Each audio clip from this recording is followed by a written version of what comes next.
आपल्या महान देशामध्ये सुरुवातीचा बाळ काशीलिंग वीरप्पा महालिंगराया याचा गुरु काशीलिंग वीरप्पा अक्का नायकाचा बंधू काशीलिंग वीरप्पा याला मी नमस्कार करतो।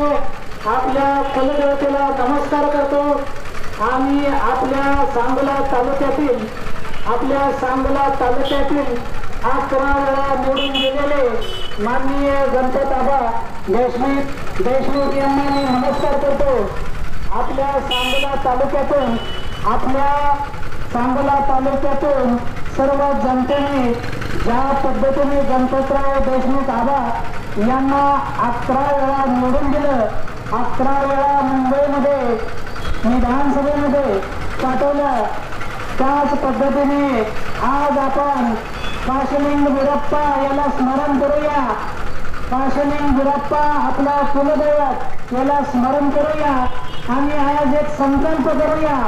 ज्या पद्धतीने विश्व रेकॉर्ड केलेला आहे माननीय गणपत आबांनी, ज्या पद्धतीने विश्व रेकॉर्ड केलेला आहे हे आपल्या मतदानातून घडलेलं आहे।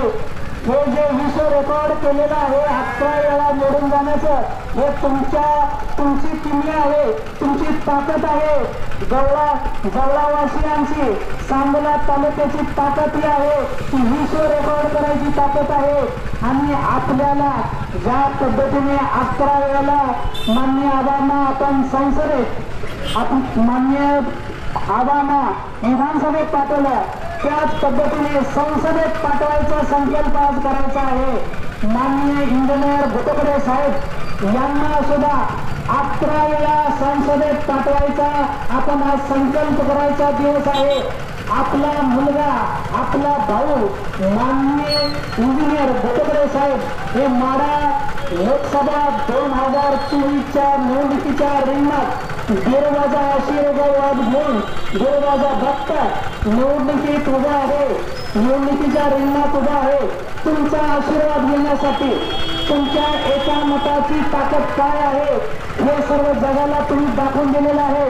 माननीय गणपत आबा यांना 11 वेळा निवडून देण्याची ताकद तुम्ही ठेवलेली आहे आणि त्याच पद्धतीने दिल्लीमध्ये संसदेत 11 वेळा पाठवायचा आज आपण संकल्प करायचा आहे। आपण फक्त 2023चा विचार करत नाही, येणाऱ्या प्रत्येक पंचवार्षिक